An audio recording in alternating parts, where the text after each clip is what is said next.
Greetings and welcome. Today we're turning to a topic which is really crucial for our concern for the tension between democracy and the politics of hate. And that's the topic of the psychology of supporters of the far right. So the question that we're asking is a crucially important question. It's important in the United States, but it's important in almost every country in Europe. It's important in India, it's important in Latin America. It's this question: why do millions of ordinary people give their support to right-wing extremist parties with overtly racist and xenophobic values? Why are similar numbers of ordinary citizens willing to support leaders and movements which are explicitly or implicitly authoritarian and anti-democratic? And what features of individual psychology, personality, and worldview would support these political affinities? In a sense, we've been grappling with this question since the very beginning of the course, and we're taking a kind of an empirical approach in the readings that you've done for today. The approach we're taking comes from the field of empirical personality psychology.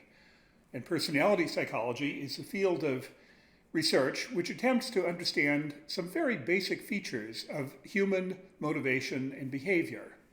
It gets its origin in the observation that people are not all the same in their behavioral responses to common life situations. There are important variations across individuals with respect to their behavioral dispositions. In general, we could say that the ingredients of action include beliefs, cognition, the way that we process our beliefs, emotion, values, stereotypes, and mental frameworks. But notice that those categories of practical cognition apply to everyone, and therefore they don't really explain individual differences. Whereas personality psychology tries to dig in a little deeper and tries to account for the fact that different individuals, sometimes different individuals in different cultural settings, have different propensities or dispositions to behavior. And unlike behaviorism, which was current in the first half of the 20th century, personality psychologists are perfectly happy to investigate mental characteristics, thoughts, and modes of reasoning. So there is a theory of political behavior which derives from that abstract list of categories which I mentioned in the previous slide. And it is most often expressed within the idea of rational choice theory. So a lot of political science, especially in the United States, is founded in the idea of rational choice theory.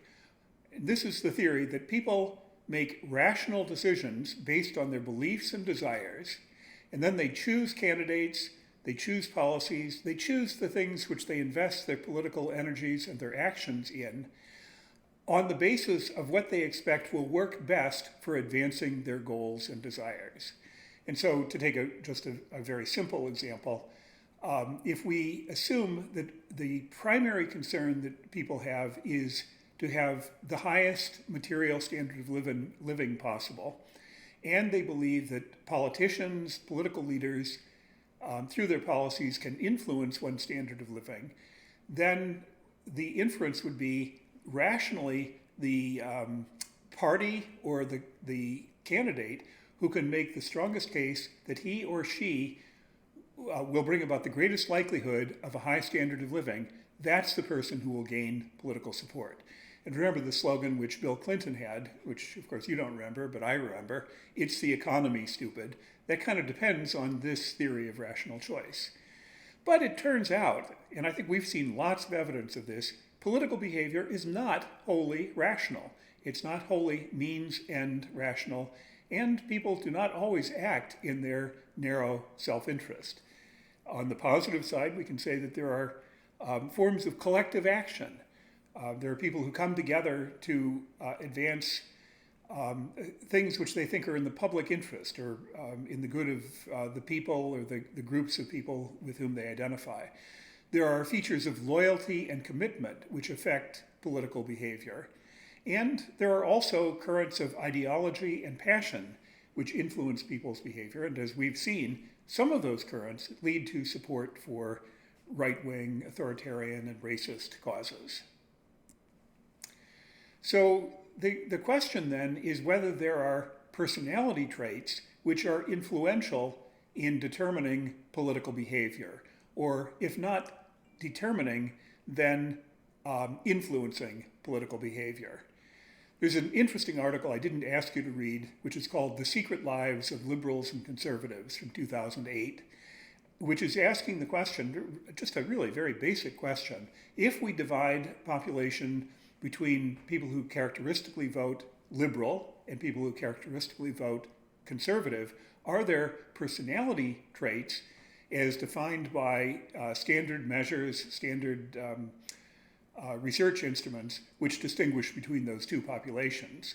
And the authors of this article argue that there are, in fact, relatively stable individual differences in psychological needs, motives, and orientations towards the world between the two political groups, liberals and conservatives. And they provide evidence based on psychological experiments that demonstrate a strong association between a bundle of personality characteristics that liberals share and a different bundle shared by conservatives. They write in explaining their article, we address three main questions. First, does political orientation co-vary with basic psychological dimensions in the ways that have been suggested? Second, what specifically are the differences as well as similarities between liberals and conservatives in terms of personality profiles and dispositions, and how strong are they? Third, if there are indeed meaningful psychological differences between liberals and conservatives, how are they manifested in daily behavior? And what they argue, and it's not an a priori argument, it is an empirical argument based on their study of studies, their study of personality studies of this question. They argue that the strongest psychological evidence supports the dimension of open-mindedness versus closed-mindedness. Now, I emphasize again, these are not concepts which were drawn in order to make the distinction between liberals and conservatives. Rather, these are more general concepts which have been developed in personality psychology as one dichotomy out of many for characterizing individual personality differences. Two quotations here. Numerous studies have shown that liberals tend to score higher than conservatives on individual difference measures of openness, cognitive flexibility, and integrative complexity. And conservatives tend to possess stronger personal needs for order, structure, closure, and decisiveness in comparison with liberals. And furthermore, they make a really interesting claim based on longitudinal studies. Longitudinal studies are studies that begin at one point in a person's life and then do reassessment at subsequent points in life. And longitudinal studies, which began studying children in nursery school and then continued to study them through adulthood, longitudinal studies suggest that these personality traits are present in nursery school children. That in other words, there is a difference in terms of open-mindedness versus closed-mindedness, even among children at the age of 4. Here is a table which they present in their article of personality characteristics, which empirically, observationally sort across the liberal left-wing group and the conservative right-wing group. And it's kind of an interesting comparison. It's in a more contemporary presentation, it might be a word cloud. But liberal left-wing characteristics include slovenly, ambiguous, indifferent, open, tolerant, flexible, life-loving, free, unpredictable, excited, sensation-seeking, complex, nuanced, open-minded, open to experience. These are, again, I note, characteristics that have been studied and identified by personality psychologists who are not interested in this question, liberal versus conservative. And then the traits associated with conservative individuals: definite, persistent, tenacious, tough, masculine, firm, rigid, intolerant, conventional, ordinary, careful, practical, methodical, withdrawn, reserved, stern, cold, mechanical, self-controlled, moralistic, closed-minded, conscientious. It's very interesting reading through these characteristics because I see some of myself in both lists, and that may be true for you as well. This is the last little bit I'd like to take out of this article. In the 3 studies employing very different methods of observation, we have obtained consistent, converging evidence that personality differences between liberals and conservatives are indeed robust, replicable, and behaviorally significant. This is a very significant finding for empirical social psychology or personality psychology. So now let's turn, the previous discussion really didn't yet have to do with populism, but now let's turn more specifically to understanding populist extremists. And we've already been exposed to 2 theories from personality psychology which appear to be relevant to understanding the personality profile of supporters of extreme right populist movements. And these 2 theories are social dominance orientation and right-wing authoritarianism disposition. And these are also 2 distinct research traditions, communities within personality psychology, within social psychology, which have developed over multiple decades. The right-wing authoritarianism tradition began right after World War II and developed around the question of, is there an authoritarian personality? And the work has been very interesting and has continued to develop for a period of now 70 years. These researchers have developed what personality psychologists live for, and that is testing instruments to measure various attributes in ordinary subjects. In other words, take a questionnaire and then the questionnaire is evaluated for validity and interpersonal validity. Then a bunch of individuals, often college students because they're available research subjects, are sorted by the cluster of characteristics which they share with some others and do not share with others. So let's talk about the right-wing authoritarianism scale. The primary developer of current versions of right-wing authoritarianism measurements is Bob Altemeyer, who is a research academic psychologist and one of the founders of right-wing authoritarianism theory.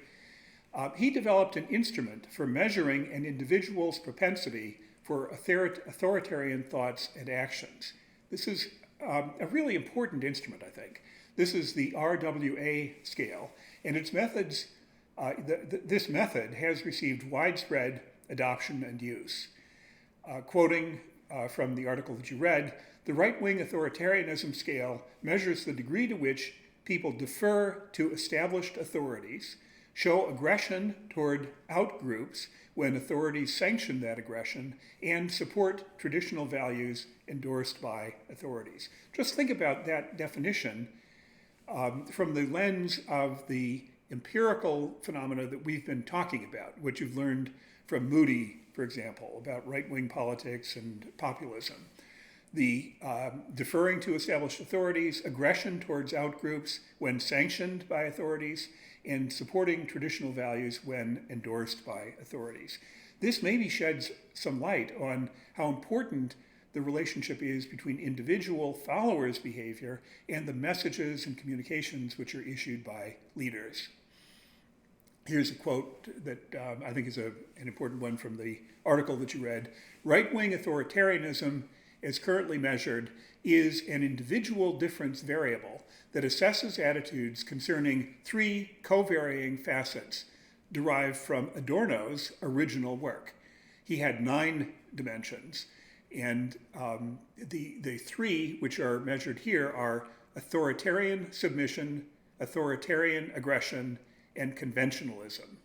In other words, RWA measures the degree to which people defer to established authorities, show aggression towards outgroups when authorities sanction that aggression, and support traditional values, especially as endorsed by authorities. That's the definition of the RWA scale. The RWA scale, now again a quote from the article that you read, is an individual difference variable that assesses attitudes concerning three covariating facets: authoritarian submission, authoritarian aggression, and conventionalism.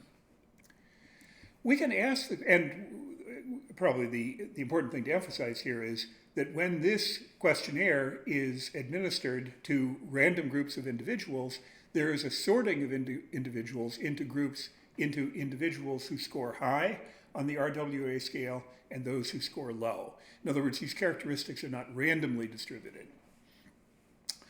So where do these personality traits come from? That's an important question, which we'll return to in a couple of minutes. But are they innate individual differences, the way that some people are maybe more outgoing than others as a result of something innate that they inherited from their parents? Or are these differences the consequence of early childhood experiences or early social experiences? Do children who grew up in kibbutz in Israel, do they have different personalities with regard to RWA characteristics than children who grew up in, I don't know, a different environment in Norway, let's say? That would be an interesting empirical question. I don't know of a study which illuminates that question. But we can also ask, do these traits persist over time, and do they even get more distinct over time? Now let's turn to the other major theory, which seems to be important and relevant. This is called social dominance orientation. The social dominance orientation scale was introduced by Jim Sedanius, who was a social psychologist, an African-American social psychologist at the University of Michigan for much of his career in the 1990s, and is presented in the article that you read. Like RWA theory, this theory also has experimental instruments that have been tested and validated in multiple contexts. In other words, SDO theory is not a philosophical theory, it's not an a priori theory, it is instead an empirical instrument of personality research. And it identifies the attitudes that individuals share who believe in group superiority and a positive valuation of social inequalities. And it has been used to understand the persistence of racist attitudes and behavior in American society. I won't read this abstract, but it gives a good description of what social dominance orientation theory involves. Basically, one's degree of preference for inequality among social groups. On the basis of social dominance theory, it is shown that men are more social dominance oriented than women. High SDO people seek hierarchy enhancing professional roles, and low SDO people seek hierarchy attenuating roles. C, SDO is related to beliefs in a large number of social and political ideologies that support group-based hierarchy, for example, meritocracy and racism, and to support for policies that have implications for intergroup relations, for example, war, civil rights, and social programs. This is all from the article that you read from Sedanius and others. And the theory, again, I'm quoting now from that article, the theory postulates that societies minimize group conflict by creating consensus on ideologies that promote the superiority of one group over another. Ideologies that promote or maintain group inequality are tools that legitimize discrimination. So in other words, the authors in Sedanius have made an effort to link the personality attributes to a broader theory of how various societies work and how social dominance is one of the tools which turn out to be common in various kinds of social organization. We can ask the interesting question, are these assessment tools, is SDO in particular, are these tools and these traits of personality, are they comparable across cultural settings? And in fact, this is not an empirical observation exactly, but what we've now been reading about German, French, Dutch, American followers of right-wing extremism, these two theories seem to be descriptively relevant in describing the behavior of the followers of right-wing extremist parties in Europe and North America. A point which social psychologists generally make is that personality studies of difference are generally a matter of distribution rather than being categorical. So it's not the case that one group of people have a 100% rating on SDO and RWA, and another group of people have 100% at the other extreme, but instead that there is a distribution of traits across groups. So it's important in personality studies to recognize there's significant variance within groups and significant overlap across groups with respect to characteristics that distinguish them as groups. And so this curve is not taken from this literature, but it's just to kind of illustrate the point that I'm making here. Imagine these two bell curve distributions with respect to right-wing authoritarianism, where we might look at the left distribution as being, let's say, young environmentalists, and the right distribution being older climate deniers, climate change deniers. So we've defined two groups, and then we've administered our SDO instrument, and we find a distribution in both groups. The point I'm wanting to draw your attention to is there is a degree of overlap. So some in the environmental activist group, some who have SDO ratings which are higher than the SDO ratings, or the RWA, I guess I was imagining, ratings of individuals in the other group. In other words, this is not a dichotomous distribution. Instead, it's an overlapping set of distributions. However, as I said, this graph is not empirical, but what we might find is that the two distributions are a lot further apart, so that yes, there is overlap, but it's really only at the tails. In this instance, there are, just eyeballing, it seems like about 25% of each distribution overlaps with the other. But if the peaks were further separated, you would find that only a much smaller percentage of individuals overlap with individuals of the other group. So now let's come back to the developmental question. Why do different individuals develop in such a way as to manifest differences on these two scales, the dominance scale and the right-wing authoritarianism scale? Why do some individuals become intolerant and authoritarian adults, whereas other adults are tolerant and democratic? Are these two characteristics, or these bundles of personality characteristics, linked, or are they independent from each other? What facts of social context, family relations, education, perhaps economic and social factors are most important to giving rise to a social psychology of social dominance and right-wing authoritarianism?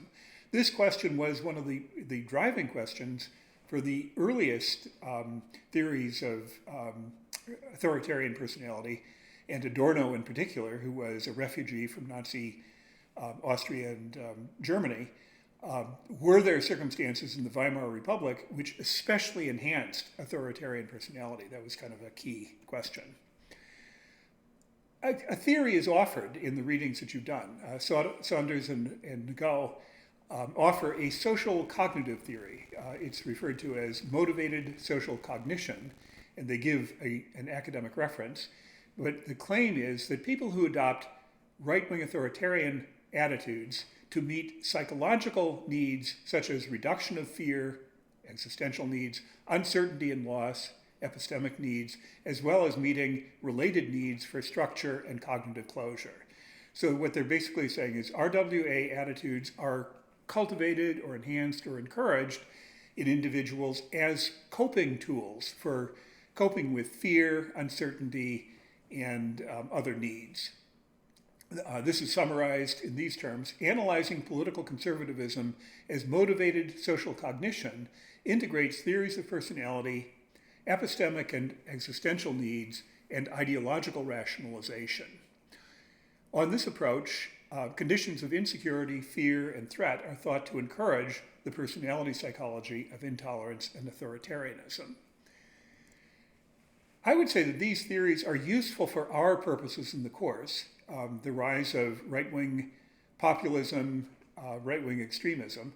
These theories are helpful. I'm not taking them as established with certainty, but they're helpful in terms of our ability to think through why is there so much widespread support for right-wing authoritarianism and racist extremism. These theories are helpful because they address the fundamental puzzle. Why do ordinary people adopt the political values of racial superiority, disregard of the rights of minorities, and openness to authoritarian leaders? And one part of an answer might be suggested by the theory of, kind of fear and loss represented in the previous slide, because the precariousness of certain parts of the populations, Western Europe, North America, issues of threat, fear, and uncertainty arising from terrorism, shifting demographic balance, consequences of globalization, all of these sources of uncertainty and fear may be all it takes to trigger this toxic and intolerant form of personality in an extensive portion of the population of these countries.